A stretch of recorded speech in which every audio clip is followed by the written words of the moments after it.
গেজেটের প্রস্তুতি ইসির। এদিকে প্রথমবার সংসদে ইসলামী আন্দোলন বাংলাদেশ।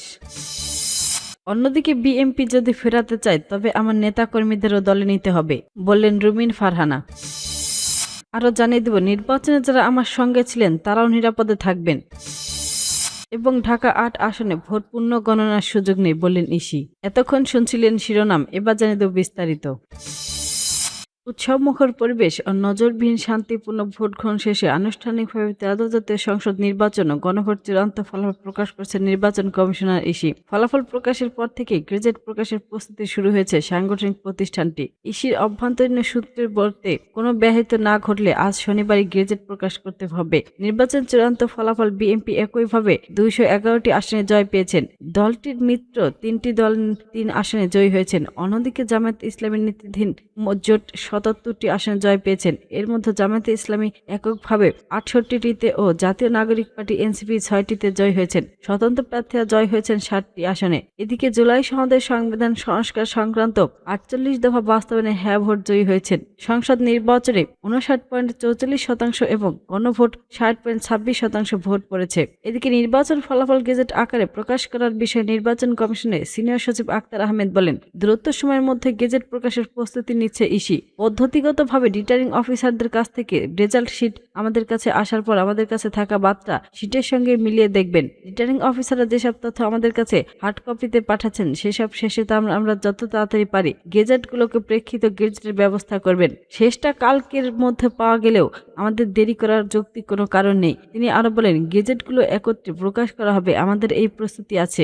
এদিকে সবকিছু হাতে এলে আমরা কাজ শুরু করব। তবে এই সংসদ সদস্য শপথ করাতে চাইলে তারা ইসি সচিব বলেন, সেটি বলার এতটা ইসির নেই। সরকার গঠন করতে পাওয়া রাজনৈতিক দল বিএনপি এবারের নির্বাচনে 2/3 সংখ্যাগরিষ্ঠতা পেলেও রাজনীতি রাজশাহী, রংপুর ও খুলনা বিভাগে একটি আশারূপ ফল পেতে পারেননি। তিনি আশা বিভাগে দলটি প্রার্থী মনোনীত যথাযথ সময়ে বলে নির্বাচনের আগে বিশেষজ্ঞরা মত দিয়েছিলেন।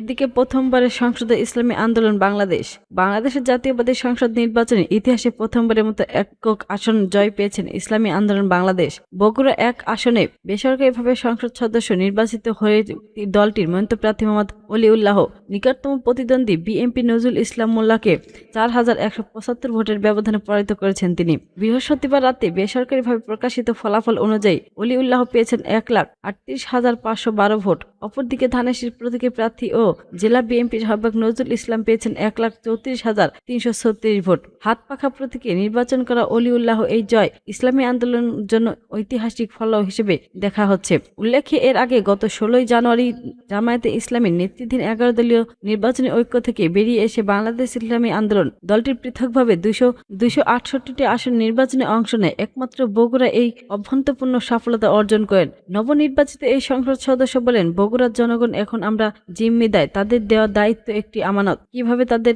মনোবাসনা পূর্ণ হবে, কিভাবে এলাকার উন্নয়ন করবে সে বিষয় নিয়ে আশা বেশি চিন্তিত। তিনি বলেন, কেউ যদি ক্ষমতায় চেয়ারে বসে যেন আগুনের দাপট না দিলে আমি তা মনে করি, জনগণ যদি কষ্ট পায় সে কষ্টটা আমার এবং আল্লাহর কাছে জবাবদিহি করতে হবে। এখন বিএনপি যদি আমাকে ফেরাতে চায় তবে আমার নেতাকর্মীদের দলে নিতে হবে বলে মন্তব্য করেছেন ব্রহ্মণবাড়িয়া 2 আসনে দলীয় স্বতন্ত্র প্রার্থী রুমিন ফারহানা। শুক্রবার দুপুরে ব্রহ্মণবাড়িয়া নিজ বাসভবনে আয়োজিত সংবাদ সম্মেলনে এ মন্তব্য করেন তিনি। এ সময় তিনি তার প্রতীক হাঁস নিয়ে উপস্থিত হন। এবারের নির্বাচনে হাঁস প্রতীক নিয়ে অংশ নিয়ে তিনি পেয়েছেন 1,18,547 ভোট। তার নিকটতম প্রতিদ্বন্দ্বী বিএনপি জোট সমর্থিত প্রার্থী জুবায়েদ আল হাবিব খেজুরগাছ প্রতীকে পেয়েছেন 80,434 ভোট। ব্যবধানে দাঁড়ায় 38,000-এরও বেশি। সংবাদ সম্মেলনে রুমিন ফারহানা প্রতীকের সঙ্গে ব্যক্তিগত সম্পর্কের কথা তুলে ধরেন। তিনি জানান, ছোটবেলা থেকে হাঁস মুরগি ও কবুতর পালনের অভ্যাস ছিল তার। পারিবারিক কারণে একসময় হুজুর জীবন চলে গেলেও ব্রহ্মণবাড়িয়া ফিরে আসার সেই শখে ফিরেছেন। অবসর সময় কাটাতে হাঁস মুরগির সঙ্গে আমার এগেই হাঁস প্রতীক বেছে নিয়েছেন। এদিকে জয়ের পর অনুভূতি জানাতে গিয়ে তিনি বলেন, বিএনপি থেকে বেরিয়ে এসে স্বতন্ত্র প্রার্থী হিসেবে নির্বাচন করা সহজ ছিল না। তার ভাষ্য, নিজের চেয়েও বেশি কঠিন সময় পার করেছেন নেতাকর্মীরা। গত 17 বছর ধরে তারা ত্যাগ ও পরিশ্রম পরিশ্রম করেছেন, অনেকে ঘরে থাকতে পারেননি, বহিষ্কার মুখে পড়েছেন। তিনি জানিয়েছেন, আমরা না জিতলে হয়তো আবার ঢাকায় ফিরে যেতাম, কিন্তু আমার কর্মীরা কোথায় যেত, তাদের একই ভালোবাসার ঋণ কিভাবে শোধ করতাম। ভোট গ্রহণের দিন অনিয়মের অভিযোগে তুললেন তিনি দাবি করেন দুপুরের পর কয়েকটি কেন্দ্রে ভোট কারচুরির চেষ্টা হয়েছে এবং ফলাফল বিলম্বিত করার চেষ্টা করা হয়েছে। জালিয়াপাড়া কেন্দ্রে গিয়ে নিজ পরিস্থিতি সামলাতে গিয়ে তিনি উল্লেখ করেন, নির্বাচনী প্রতিশ্রুতি বাস্তবায়নে গিয়ে তিনি দলীয় প্রার্থী বা হয় নিজের অবস্থান টিকিয়ে রাখতে হলে কাজের বিকল্প নেই। আমরা যদি ভোটে দাঁড়াতে হয়, কাজে হয় একমাত্র ভরসা ভোট, যোগ দিতেন তিনি। উল্লেখ্য, গত 30 ডিসেম্বর তিনি বিএনপি সাবেক বহিষ্কৃত হন। একাদশ জাতীয় সংসদ নির্বাচনে সংরক্ষিত নারী আসনের সংসদ সদস্যদের দলের আন্তরিক বিষয়ক সহ সম্পাদক ছিলেন তিনি। সম্প্রতি বিএনপি জোটের প্রার্থীর বিপক্ষে তার পক্ষে কাজ করার সরাইল উপজেলার বিভিন্ন পর্যায়ে 10 নেতাকর্মীকে বহিষ্কার করা হয়।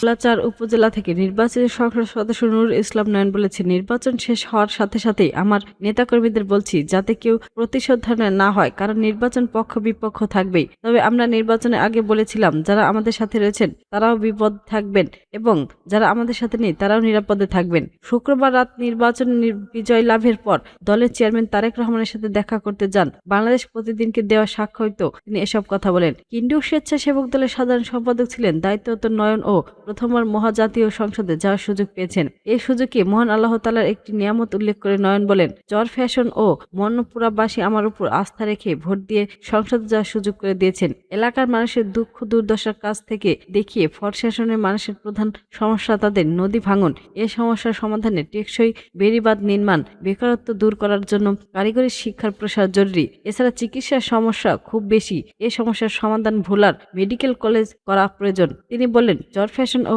মনপুরায় বেশিরভাগ মানুষের জীবনমান অত্যন্ত নিম্নমানের, তাদের জীবনমানের উন্নয়নে কাজ করবেন। সংসদে গিয়ে এলাকার মানুষের জন্য কাজ করবেন। নির্বাচন পরবর্তী সংঘর্ষ যাতে না হয় সেজন্য নেতাকর্মীদের কঠোর নিরাপত্তা দিতে নয়ন বলেন এবং নির্বাচনের পর চর ফ্যাশন মনপুরায় মানুষের দেখানোর দায়িত্ব আমাদের। আমি আমার এখন সকল মানুষের প্রতিনিধি, কি কোন দল করলো সেভাবে ভাগ করতে চাই না। আমরা চর ফ্যাশন মনপুরায় উন্নয়নের স্বার্থে জনগণকে একসাথে নিয়ে কাজ করতে চাই। সর্বোপরি আমরা ভোলার সার্বিক উন্নয়ন করতে চাই। এজন্য আমরা ভোলার 4টি আসনে যে 4 জন এমপি নির্বাচিত হয়েছি 4 জন মিলে সম্মিলিতভাবে সিদ্ধান্ত নিয়ে ভোটার উন্নয়ন কাজ করবেন। এর আগে নুরুল ইসলাম নয়ন জেলা বিএনপি সদস্য সচিব রাইসুল আলমের সঙ্গে সৌজন্য সাক্ষাৎ করতে আসেন। এ সময় জেলা স্বেচ্ছাসেবক দল সহ বিভিন্ন অঙ্গ সংগঠনের পক্ষ থেকে সব নির্বাচিত সংসদ সদস্য নুরুল ইসলাম নয়নকে ফুল দিয়ে অভিনন্দন ও শুভেচ্ছা জানানো হয়। এ সময় তার সঙ্গে ছিলেন ডেজা বিএনপি সদস্য সচিব রাইসুল আলম, যুগ্ম আহ্বায়ক ইরামুল আলম লিটন এবং জেলা স্বেচ্ছাসেবক দলের আহ্বায়ক মিজানুর রহমান মাসুদ,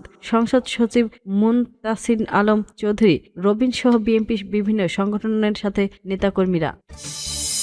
ত্রয়োদশ জাতীয় সংসদ নির্বাচনের ফলাফলের গেজেট শুক্রবার বা শনিবারের মধ্যে প্রকাশ করা হতে পারে বলে জানিয়েছেন নির্বাচন কমিশনার আব্দুল রহমান মাসুম। শুক্রবার রাতে 3 সাংবাদিকদের এ তথ্য জানান তিনি বলেন, আজ বা কালকের মধ্যে গেজেট প্রকাশ করতে হবে। পাশাপাশি তিনি স্পষ্ট করেন, ঢাকা 8 আসনে ভোট পূর্ণ গণনার সুযোগ নেই। এদিকে ঢাকার 8 আসনে জাতীয় নাগরিক পার্টির প্রার্থী নাসিরউদ্দিন পাটোয়ারির সঙ্গে প্রতিদ্বন্দ্বিতায় বিএনপির স্থায়ী কমিটির সদস্য মির্জা আব্বাস 4,980 ভোটের ব্যবধানে জয়ী হয়েছেন। আব্বাস পেয়েছেন 52,552 ভোট, পাটোয়ারি পেয়েছেন 51,572 ভোট। এদিকে ফল ঘোষণার পর সন্ধ্যা থেকে 2 প্রার্থী সমর্থকদের মধ্যে উত্তেজনা দেখা যায়। উভয় প্রার্থী রিটার্নিং কর্মকর্তার কাছে অভিযোগ দিয়েছিলেন। নির্বাচনের দিন রাত 2:30টার দিকে সংবাদ সম্মেলনে জাতীয় নাগরিক পার্টির মুখপাত্র আসিফ মাহমুদ সজীব ভূঁইয়া কমিশনের তত্ত্বাবধানে ভোট পুনর্গণনার দাবি জানান।